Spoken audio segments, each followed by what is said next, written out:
दोस्तों, मैं हूं नसीर तगाले और आप देख रहे हैं आज की न्यूज़। आज की न्यूज़ में आपका स्वागत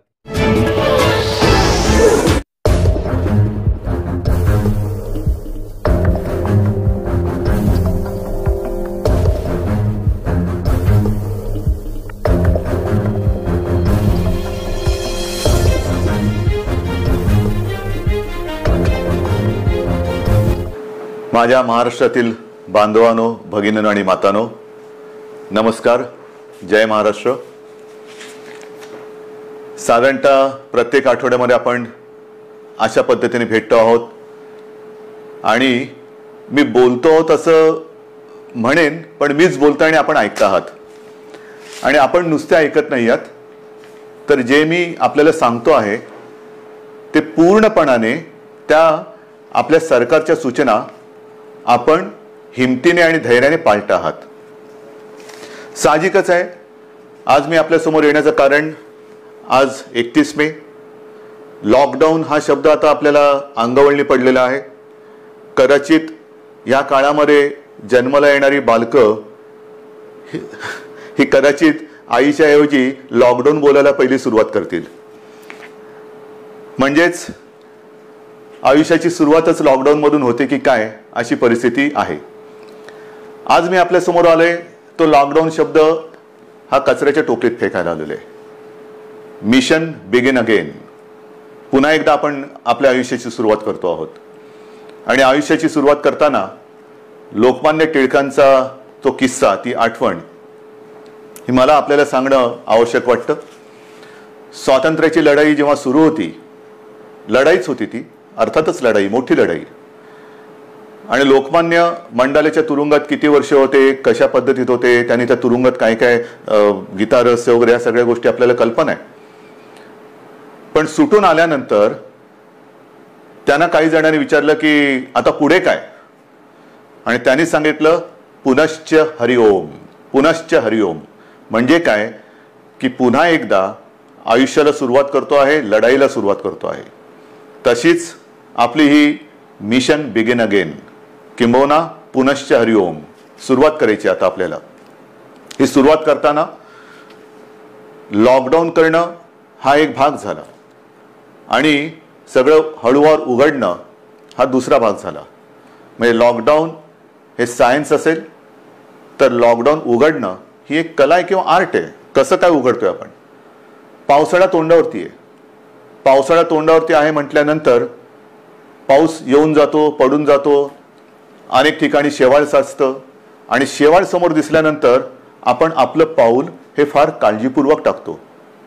कुठे निसरडं नाही ना, कुठे घसरणार नाही ना, एकमेकाचा हात धरून चालतो, थोडासा आधार घेऊन चालतो की जेणेकरून आपलं पाऊल हे चुकता कामा नये आणि आपण घसरून पडता कामा नये. की तशीच पुढच्या आयुष्यातली पावलं ही आपल्याला अशीच तुम्हाला आणि मला, म्हणजे सरकारला आणि जनतेला, एकमेकाचा हात हातात धरून मजबूतीने टाकायचे. प्रत्येक पाऊल टाकताना कुठेही शेवाळावरती पाऊल नाही टाकत, केळीच्या सालावर पाऊल नाही टाकत. म्हणजे घाईघाई करून सटकून पडत तर नाही ना, पडणार तर नाही ना, या खबरदारीने आपल्याला पुढची वाटचाल करावी लागणार आहे. पावसाळ्याची सुरुवात म्हटल्यानंतर मी गेल्या आठवड्यामध्ये संपूर्ण आपल्या यंत्रणेची एक बैठक घेतली. त्याच्यामध्ये महसूल यंत्रणा, पोलीस यंत्रणा, आर्मी, नेव्ही, एअरफोर्स या सगळ्यांचे अधिकारी होते.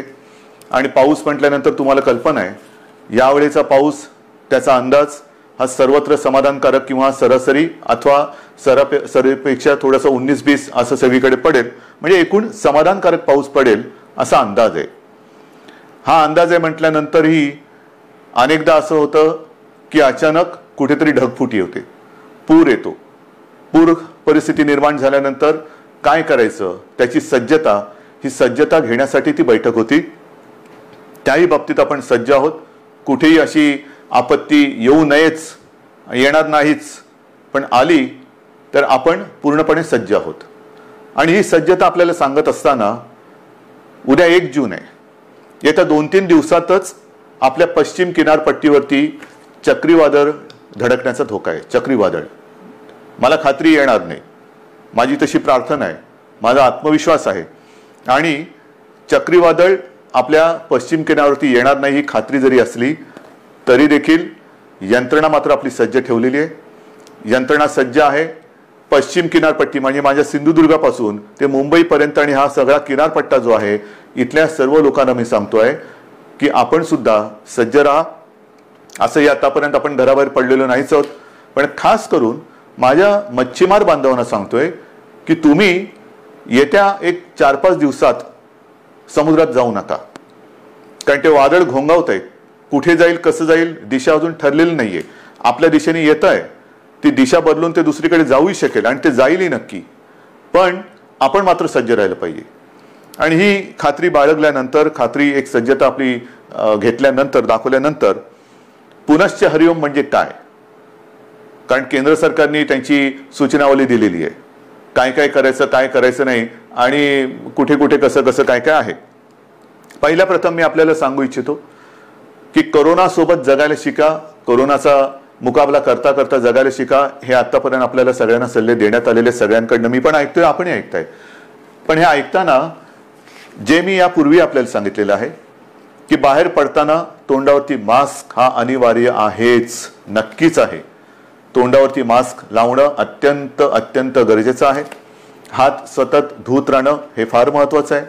उगाच इकडे तिकडे जाताना कारण नसताना कुठेही हात लागला आणि कंटाळा आला म्हणून मास्क काढला आणि तोंडावरती हात फिरवला, डोळ्याला हात लागला, तोंडाला हात लागला, मग 24 तास तुम्ही मास्क लावला आणि 5 सेकंद मास्क काढून तो हात न धुता तुम्ही तोंडाला लावला तर 24 तास मास्क लावण्याचा काही परिणाम होणार नाही. तुम्हाला संसर्गापासून जर का जपायचं असेल तर नुसतं मास्क लावणं नाही, तर कुठेही हात लावल्यानंतर किंबहुना तोंडाला हात लावू नका, चेहऱ्याला हात लावू नका. हा पहिला नियम, हा पुढचे काही काळ किंबहुना पुढच्या आयुष्यात आपल्याला अत्यंत काटेकोरपणाने पाळावंच लागणार आहे. बाहेर पडताना सुद्धा आपण टप्प्याटप्प्याने पडतो आहोत. अनेक जणांना घाई झालेली आहे, मला कल्पना आहे. आता काय झालं ना, आता उघडा ना, आता उघडा ना, उघडतो ना, हळूहळू करू ना आपण सगळ्या काही गोष्टी. ह्या सगळ्या गोष्टी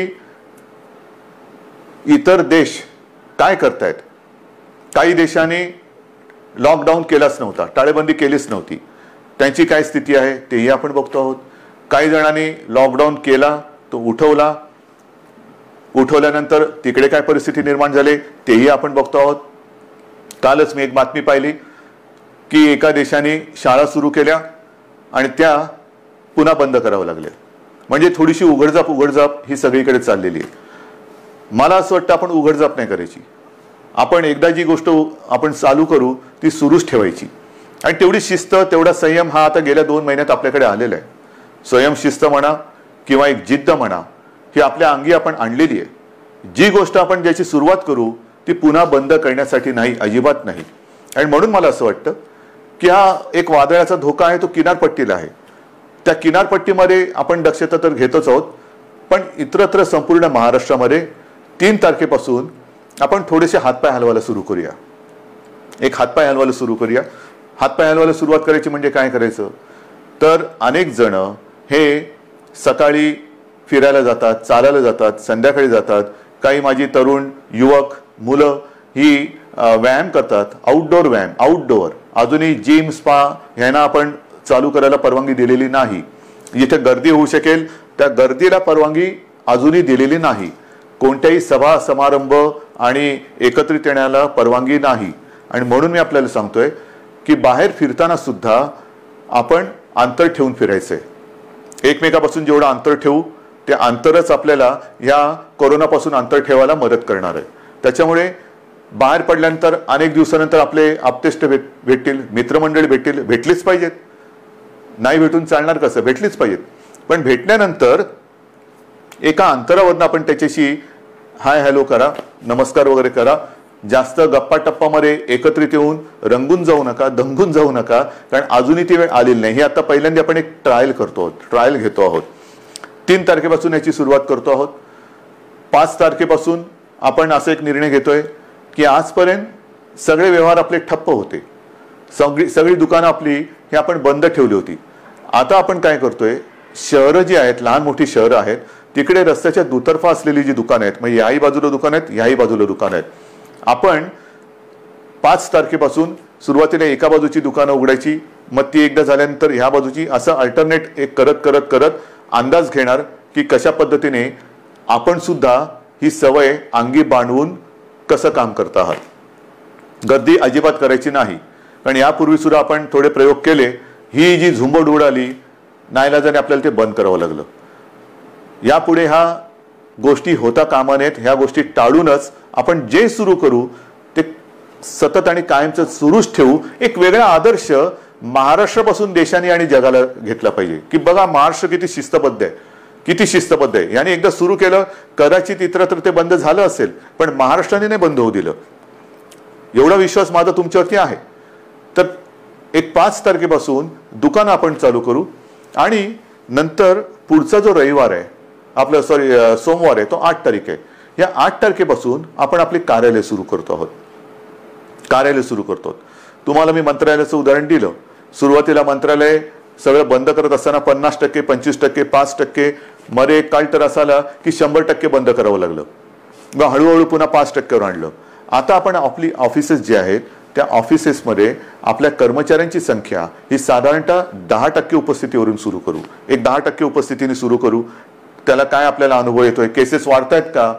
कारण आता आपण या काळामध्ये जे सुरू करतो आहोत तो खास करून आपला, मी मागेही आपल्याला सांगितलं होतं, कुठेतरी ज्याला आपण पीक म्हणतो म्हणजे सर्वोच्च बिंदू, त्याच्या एकतर जवळ जातो आहोत किंवा त्याच्यावरती आलेलो आहोत.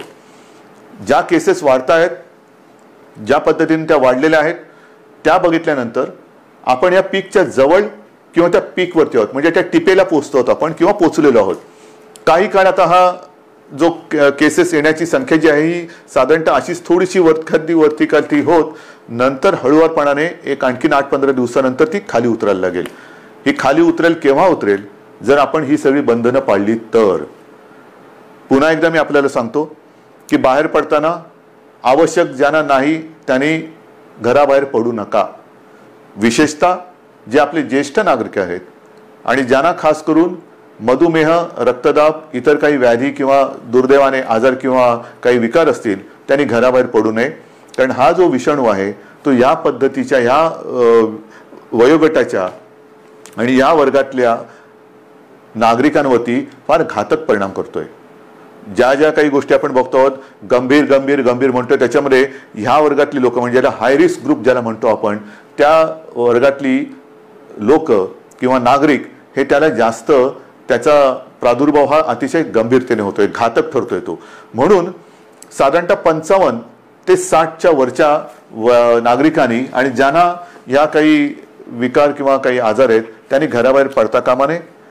हे जरी घरात राहिले तरी मग प्रश्न येतो जे घराबाहेर पडणार आहेत साधारणतः मध्यमवयीन किंवा युवा, त्यांनी घराबाहेर पडल्यानंतर घरात गेल्यानंतर आपल्याला ज्येष्ठ आपले माता पिता आहेत, आई वडील आहेत, आजी आजोबा असतील, आणखीन कोणी ज्येष्ठ आपले नातेवाईक असतील, त्यांना आपल्याकडनं अनावधानाने सुद्धा हा संसर्ग होऊ द्यायचा नाहीये. नंतर ते घरात राहणार आहेत, आपण घराबाहेर जाणार, फिरणार आणि व्हायरस घेऊन घरात येणार. तर कृपा करून आपल्याकडनं अनावधानाने सुद्धा हा संसर्ग आपल्या वडीलधाऱ्यांना होणार नाही याची काळजी घ्या. घरात आल्याबरोबर आपले कपडे म्हणा किंवा आपण स्वच्छ हातपाय धुवून आंघोळ करून आणि एक अंतर ठेवून त्यांच्यासोबत राहिलं पाहिजे. कोणालाही कुठलंही लक्षण आढळलं, कारण याची लक्षणं सुद्धा मी आपल्याला सांगितलेली आहेत. सर्दी खोकला, कारण आता पावसाळा आलेला आहे, पावसाळा आला, सर्दी खोकला, ताप, थोडंसं थकवा, तोंडाची चव जाणं, नाकाचा वास जाणं, ही जी काही अशी लक्षणं आहेत, ही लक्षणं आढळली तर ताबडतोब आपल्या डॉक्टरना किंवा दवाखान्यात तिकडे तुम्ही जायला पाहिजे. लक्षणं वेळेत ओळखून जर आपण उपचार सुरू केले तर बरे होणाऱ्यांची संख्या सुद्धा खूप आहे, मोठी आहे संख्या. म्हणजे ती संख्या जर का मी तुम्हाला सांगितली तर एक दिलासादायक नक्कीच ती संख्या आहे. आतापर्यंत आज महाराष्ट्रामध्ये केसेस किती आहेत? महाराष्ट्राचा विचार केला तर साधारणतः 65,000 केसेस आहेत. 65,000 केसेस. पण या 65,000 केसेस कशा आहेत? ह्या आपला पहिला रुग्ण सुद्धा याच्यात धरला जातोय. म्हणजे हे गेल्या वेळेला मी आपल्याला सांगितलं होतं की सुरुवातीला ज्याच्यामुळे कळलं की कोरोना आपल्या शहरामध्ये किंवा आपल्या राज्यामध्ये आलेला आहे, तो रुग्ण आज बरा होऊन घरी पण गेला, कधीच केला, पण तरी सुद्धा तो पहिला रुग्ण ह्या 65,000 धरला जातो. हे चूक आहे, ही चूक आहे.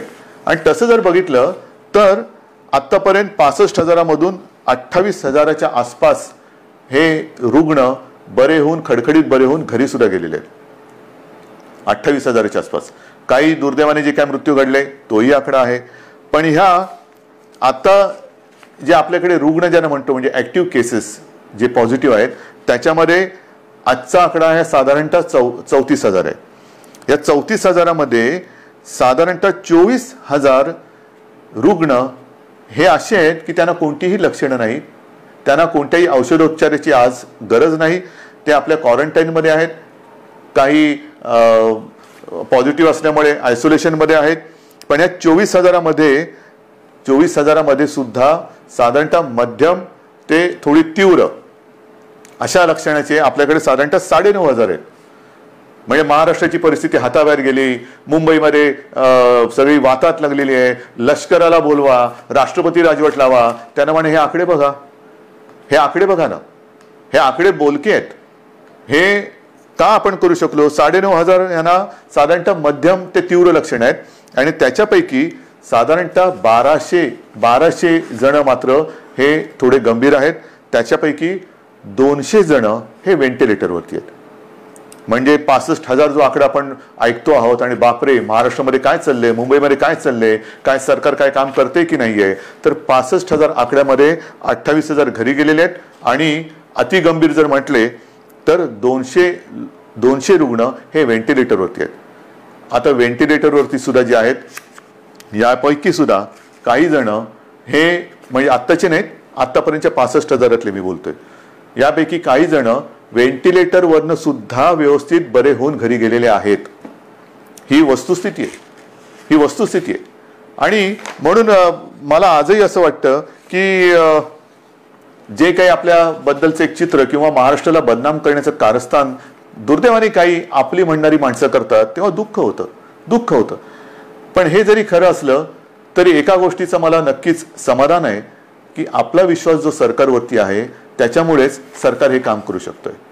आता जसं मी तुम्हाला दुकानांचं सांगितलं, मैदानाचं सांगितलं, ऑफिसचं सांगितलं, तसंच पुढच्या रविवारपासून आपण वृत्तपत्र सुद्धा घरपोच द्यायला परवानगी देतो आहोत.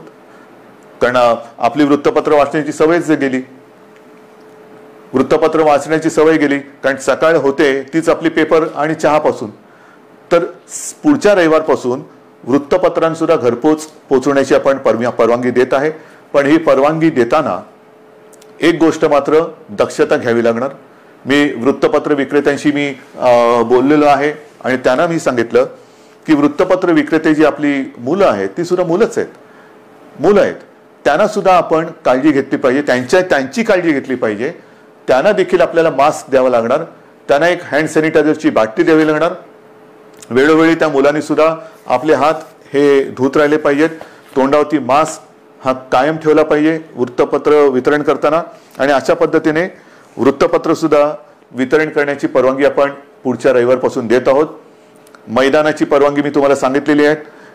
सार्वजनिक ठिकाणी आपण फिरायला जाऊ शकता, व्यायाम करायला जाऊ शकता आणि ती वेळ आपण पहाटे 5 पासून संध्याकाळी 7 वाजेपर्यंत अशी मुभा ठेवलेली आहे.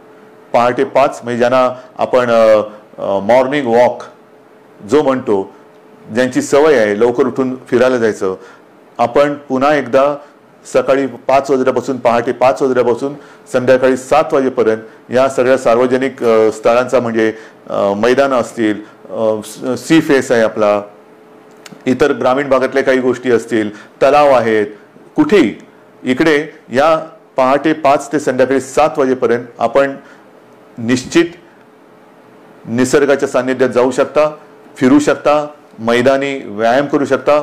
पण हे व्यायाम करताना आरोग्य कमावण्यासाठी म्हणून त्याचा उपयोग करा. एकत्रित येऊन जे आरोग्य आपलं आहे ते बिघडून देऊ नका. अंतर हे ठेवलंच पाहिजे, हे मी पुन्हा पुन्हा सांगतोय. हे झाल्यानंतर मग जे काही आकडे मी तुम्हाला सांगणार आहे ते आकडे ह्याची थोडीशी तुम्हाला कल्पना असायला पाहिजे की नेमकं सरकारने आतापर्यंत केलेलं काय आहे, काय करते सरकार, किती आपल्याकडे व्यवस्था आहे. तर ज्या वेळेला हे संकट कोरोनाचं आलं कोणालाच कल्पना नव्हती की हे किती वाढेल आणि त्याच्यासाठी तयारी किती करावी लागेल. म्हणजे साधी गोष्ट आहे की आपल्याकडे राज्यामध्ये प्रयोग म्हणजे ज्या टेस्टिंग लॅब ज्या आहेत त्यांना 3 2500. बेड्स किती होते? बेड्स साधारणतः 400च्या आसपास होते आयसोलेशन. ते आता 2.5 लाखाच्या वर महाराष्ट्रामध्ये झालेले आहेत. महाराष्ट्रात 2.5 लाखाच्या वर. त्याच्यामध्ये साधारणतः 25,000 बेड्स हे ऑक्सिजनची सुविधा देऊ शकतील असे आहेत. कारण आपल्याला मी जे सांगितलं की आतापर्यंत जे रुग्ण आपल्या हॉस्पिटलमध्ये उपचार घेत आहेत त्यांच्यापैकी 200 जण व्हेंटिलेटरवर आहेत. म्हणजे व्हेंटिलेटर फार थोड्या जणांना लागत आहेत, कोणालाही लागूच नाहीत, पण फार थोड्या जणांना लागत आहेत. जास्तीत जास्त रुग्णांना ऑक्सिजन लागतोय. ऑक्सिजनची सुविधा देणारे बेड्स हे आपण मोठ्या प्रमाणावरती तयार केलेले आहेत, आणखीन सुद्धा करतो आहोत. ICU बेड्स सुद्धा सुरुवातीला 250 होते, ते साधारणतः 8,500च्या आसपास आपण नेलेले आहेत. म्हणजे एवढी सुविधा आपण करतो आहोत, एवढी मोठी सुविधा आपण केलेली आहे. मला जी मी तुम्हाला सांगितलं की जम्बो फॅसिलिटी किंवा फील्ड हॉस्पिटल्स मुंबईमध्ये आहे, ठाण्यामध्ये आहे, ज्या ज्या शहरांमध्ये मी सूचना दिल्यात, मग संभाजीनगर असेल, पुणा आहे, आणखीन कुठेही जिथे जिथे फील्ड हॉस्पिटलची आवश्यकता आहे तिथे त्यांना सूचना दिलेल्या आहेत की तुम्ही ते करा. म्हणजे एकेका ठिकाणी आपण 1,000 2,000च्या बेडची सुविधा करतोय. गोरेगावला तर साधारणतः 3,000 बेडची सुविधा करतोय. इतर देशांनी, इतर राज्यांनी अशी सुविधा किती जणांनी उपलब्ध केली असेल, किती जणांनी संख्या वाढवली असेल, हे आता सगळीकडे स्पष्ट झालेलं असेलच. पण महाराष्ट्राने मात्र गेले 2 महिने उपचाराकडे लक्ष दिलेलं आहे, सुविधांकडे लक्ष दिलेलं आहे. आपण आपला टास्क फोर्स निर्माण केलेला आहे आणि हा टास्क फोर्स अक्षरशः अहोरात्र मेहनत करून, अविश्रांत मेहनत करून साधारणतः गाईडलाईन देतोय. आपलं मोठं जे आव्हान आहे की एकतर हा संसर्ग रोखणं, त्याची तीव्रता कमी करणं आणि मृत्यूदर हा कमीत कमी किंवा शून्यावरती आणणं. मृत्यूदर हा अजूनही मला खाली आणायचा आहे. आणि तो खाली केव्हा येईल? कारण आजही काही ठिकाणी असं लक्षात येते की जो कोणी रुग्ण आहे तो अगदी शेवटच्या टप्प्यामध्ये हॉस्पिटलमध्ये दाखल होतोय, अगदी शेवटच्या टप्प्यात. म्हणजे मी मागे आपल्याला कदाचित सांगितलं असेल की माझाच एक चांगला कार्यकर्ता, अत्यंत चांगला निष्ठावान कार्यकर्ता शेवटच्या टप्प्यात हा हॉस्पिटलमध्ये गेला, स्वतःहून गेला आणि तपासणी करतानाच तो कोसळला. काहीच करू शकले नाही डॉक्टर. म्हणजे त्याची कदाचित चाचणी पण करता आली नसेल. हे अंगावरती दुखणं काढू नका. अंगावरती दुखणं काढल्यानंतर मग मात्र त्याला उपचार नाहीयेत. अनेक जण जे वाचून घरी गेलेले आहेत ते वेळेमध्ये आपल्याकडे आलेले आहेत. अगदी दुर्दैवाने काही व्हेंटिलेटरवरती जाऊन सुद्धा सुदैवाने खडखडीत बरे होऊन घरी गेलेले आहेत. वेळेत आले तर उपचार होतात. मी मागे सारखं मागे बोलतो, कारण या काही दिवसात एवढ्या जणांशी मी बोलतोय की नेमकं तुमच्याशी बोललो का इतराशी कोणाशी बोललो हे लक्षात येत नाही.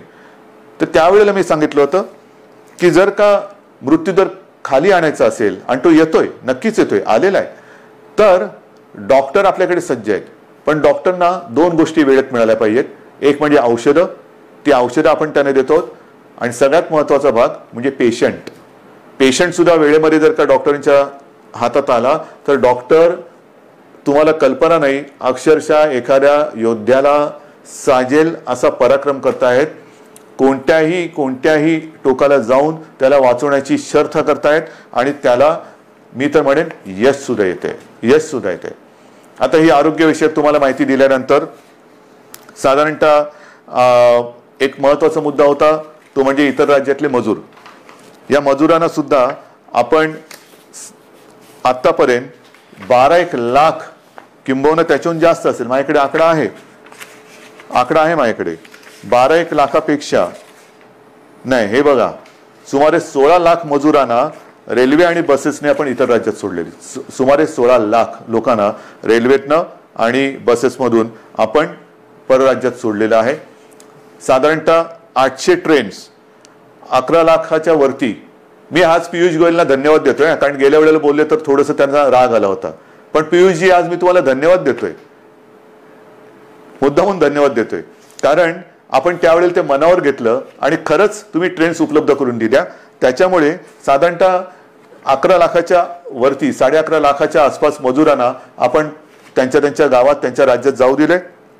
एसटीने आपल्याला आपण आतापर्यंत मुख्यमंत्री सहायता निधीतून जवळपास 85 ते 90 कोटी रुपये खर्च केलेले आहेत. 85 ते 90 कोटी रुपये. साधारणतः 22 पेक्षा जास्त फ्लाईट्सद्वारे 3000 पेक्षा जास्त नागरिक आपण महाराष्ट्रात आणलेले आहेत. 7 जून पर्यंत आणखीन काही फ्लाईट्स येत आहेत. तर अशी ही सुरुवात होते.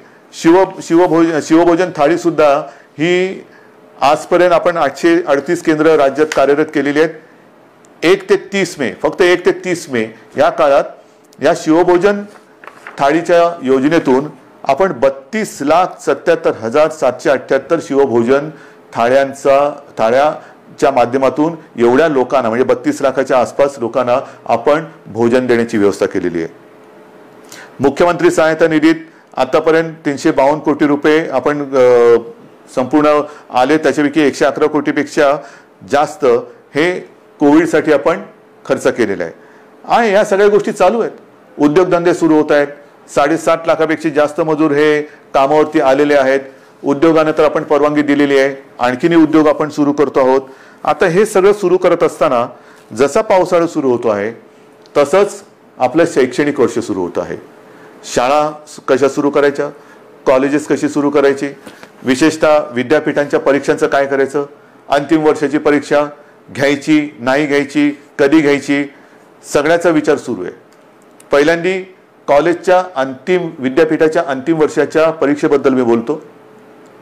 काल सुद्धा मी त्याच्याबद्दल कुलगुरूंची एक बैठक घेतली.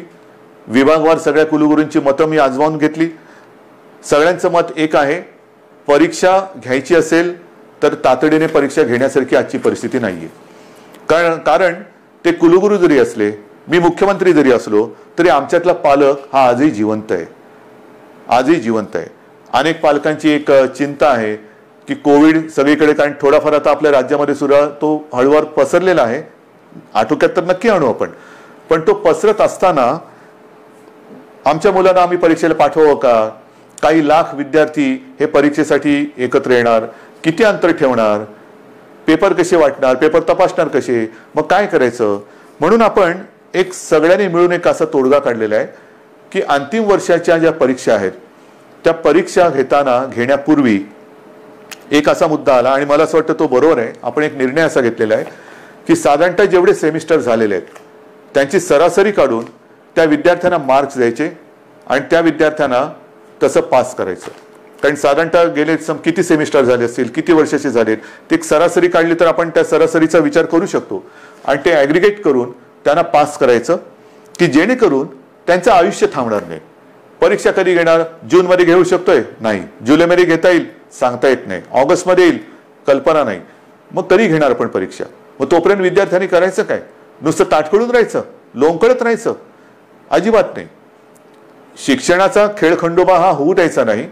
ज्या मुलांनी अंतिम परीक्षेपर्यंत आपला अभ्यासक्रम पूर्ण केलेला आहे, केवळ आता परीक्षा घेऊ शकत नाही म्हणून त्या कॉलेजच्या उंबरठ्यावरती त्यांना अडून ठेवलं तर तो उंबरठा पार करून ते आपल्या जगामध्ये प्रवेश कधी करणार, ते पाऊल कधी टाकणार? म्हणून आपण असं ठरवलेलं आहे की या विद्यार्थ्यांना जेवढे सेमिस्टर झालेत त्याची सरासरी करून मार्क्स देऊन पास करायचं. आणि पास केल्यानंतर जर का कोणाला असं वाटत असेल की ठीक आहे रे, पण मला अजूनही मी मार्क्स मिळवू शकत होतो, जर परीक्षा झाली असती ना तर मी आणखीन चांगले मार्क्स मिळवू शकलो असतो, ठीक आहे, तुम्हालाही आपण संधी देतो. साधारणतः एक अंदाज घेऊन ऑक्टोबर असेल, नोव्हेंबर असेल किंवा सप्टेंबर असेल आपण बघूया. पण ज्यांना जर का वाटत असेल की मी परीक्षा पण मला द्यायची होती कारण मी अधिक मार्क कमवू शकत होतो, तर आपण त्यावेळेला परीक्षा घेऊन ज्यांना परीक्षेला बसून अधिक मार्क्स मिळवण्याची जर का त्यांची इच्छा असेल तर त्यांच्यासाठी सुद्धा परीक्षा घेण्याची आपण एक तयारी ठेवतो आहोत. तूर्त त्यांना आपण पुन्हा एकदा सांगतो, जेवढे सेमिस्टर झालेत ते ॲग्रिगेट करून त्यांना मार्क देऊन आपण त्यांच्या आयुष्यामध्ये पाऊल टाकायला आपण संधी देत आहोत. ज्यांना परीक्षा द्यायची असेल त्यांच्यासाठी जेव्हा आपण घेऊ शकतो परीक्षा त्यावेळेला परीक्षेची सुद्धा सोय करतो आहोत. म्हणजे त्यांना एकदा या टेन्शनमधून आपण मोकळं करतो आहोत. मग आता राहिला प्रश्न, अंतिम परीक्षा तुम्ही निर्णय दिलात, पहिलं वर्ष सुरू कसं करणार? पहिलं वर्ष सुरू करणार, पहिली कशी सुरू करणार? विद्यापीठ झालं, शाळेतल्या पहिलीची सुरुवात कशी करणार? कारण शैक्षणिक वर्ष सुरू होतंय. आज सुद्धा जसं कॉलेजच्या विद्यार्थ्यांचा जसा प्रश्न आहे शाळेच्या विद्यार्थ्यांचा प्रश्न आहे. शाळा आपण सुरू करायच्या का? काही ठिकाणी तर शाळा आपल्याला नाईलाज म्हणून क्वारंटाईनसाठी वापराव्या लागल्यात. त्या करता येतील, त्या सगळे ते क्वारंटाईन मधली व्यवस्था दुसरीकडे करून निर्जंतुकीकरण करून पुन्हा एकदा शाळा सुरू करू शकतो आपण. पण या जर का शाळा सुरू केल्या तर मी सुरुवातीला जे आपल्याला सांगितलं, काही देशांमध्ये सुरू केलेल्या शाळा ह्या बंद कराव्या लागल्या. मला आता काही बंद नाही करायचे. आणि त्याच्यासाठी जसं मी आता लॉकडाऊन शब्द बाजूला ठेवून मिशन बिगिन अगेन किंवा पुनश्च हरिओम म्हणतो आहे, तसं शाळा कधी सुरू होणार पेक्षा शिक्षण कसं सुरू करायचं. शाळा हे एक माध्यम आहे. शाळेत सगळे विद्यार्थी येतात, शिक्षक त्यांच्या समोर असतात. आज देखील ग्रामीण भागामध्ये आपल्याला ऑनलाईन शिक्षण याची सुविधा आपण देऊ शकत नाही आहोत. मग काही जणांनी आजच दुपारी मी मोठ्या शिक्षण तज्ञांची एक बैठक घेतली. अनेक जणांनी हे सगळे पर्याय सांगितले की आमच्याकडे शाळा सुरू करू शकतो, कारण ग्रामीण भागामध्ये आम्ही हे करू शकतो. काही जणांनी सांगितलं शाळेमध्ये सुद्धा एक दिवसाआड शाळा सुरू करायची का. काही जणांनी सांगितलं आम्ही ऑनलाईन शिक्षण तर आधी सुरू केलेलंच आहे. मी त्यांना असंच म्हटलं की शाळा सुरू करण्यापेक्षा शिक्षण सुरू करायचं आहे.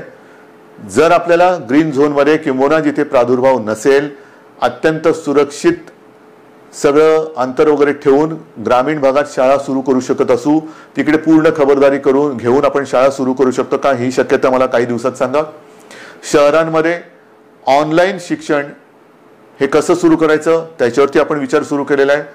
ऑनलाईनमध्ये मग काही मोबाईल कंपन्यांशी आपण बोलू की काही डेटा तुम्ही कसा देऊ शकता आम्हाला, टीव्हीद्वारे कसं आपण देऊ शकतो, रेडिओच्या माध्यमातून कसं करू शकतो, ई लर्निंग म्हणजे SD कार्ड देऊन आपण कसं सुरू करू शकतो. लॅपटॉप किंवा टॅब, ज्यांच्याकडे लॅपटॉप आहेत त्यांच्याकडे टॅब आहेत, ज्यांच्याकडे काही फोन आहेत त्याच्यात SD कार्ड टाकून ई लर्निंगद्वारे सुरू करू शकतो का. आठवड्यातून शाळेमध्ये किती दिवस येऊ शकतो. शाळेचं निर्जंतुकीकरण वगैरे ती जबाबदारी सरकारची, त्याच्यात तुम्ही काळजी करू नका. स्वच्छता राखणे ही जबाबदारी सरकारची. पण खरंच शहरांमध्ये आपण शाळा सुरू करू शकतो का. आणि सुरू करू शकत नसू तर ऑनलाईन पद्धतीने शिक्षण आपल्याला सुरू करायला पाहिजे. थोडक्यामध्ये जिथे जिथे ऑनलाईनने आपण सुरू करू शकतो तिथे ऑनलाईनने शिक्षण सुरू करू. जिथे आपण शाळा सुरू करू शकत असू तिकडे शाळेतनं शिक्षण सुरू करू. जिथे आपल्याला वाटत असेल की समजा आपल्याला SD कार्ड देऊन आणखीन काय करून शिक्षण सुरू करायचं असेल तर तेही करू शकतोय. येत्या काही दिवसात त्याच्यावरती आपण ठोस निर्णय घेऊ. शिक्षण सुरू झालंच पाहिजे. पण मला असं वाटतं की कोरोनाने आपल्याला नक्कीच काही गोष्टी शिकवलेल्या आहेत.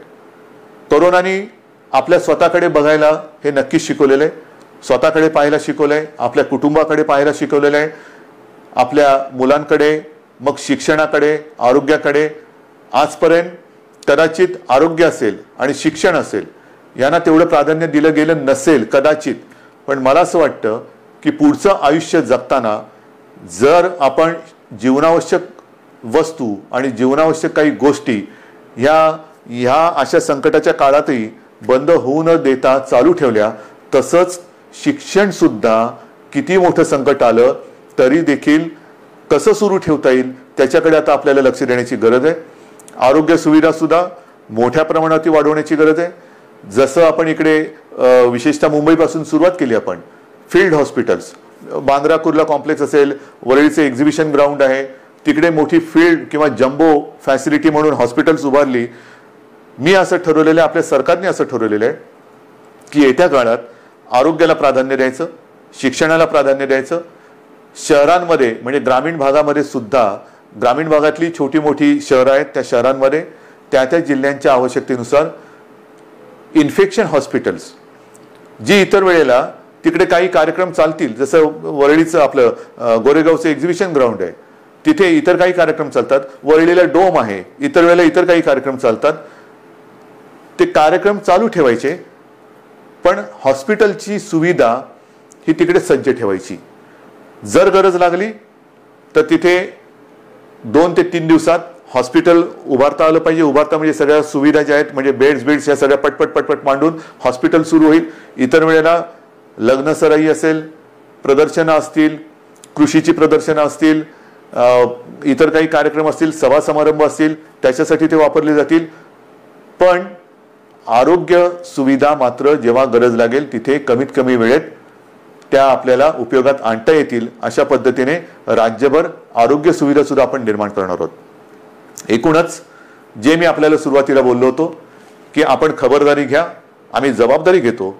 आता खबरदारी आणि जबाबदारी दोन्ही एकत्र करण्याची वेळ आलेली आहे। जबाबदारी सरकारने घेतलेली आहे, खबरदारी आपण घेतलेली आहात। आता खबरदारी आणि जबाबदारी संपूर्ण वाट आपली ही असं समजा की निसरडी आहे। एकमेकाचा हात हातात धरून दोघांनाही कुठे धोका होणार नाही। म्हणजे सरकारला तसं नाही, सरकार तसं पडूच शकत नाही। तुम्ही सोबत असल्यानंतर तसं सरकार कोणी पाडू शकत नाही, मला सरकारची चिंता नाहीये। पण आयुष्यात कुठेही आपल्याला घाईघाई करून घाई गर्दीने आपलं पाऊल चुकता कामा नये, पाऊल घसरता कामा नये।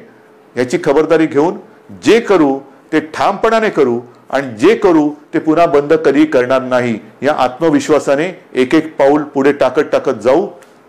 Mission begin again. पुनश्च हरिओम। जय हिंद, जय महाराष्ट्र।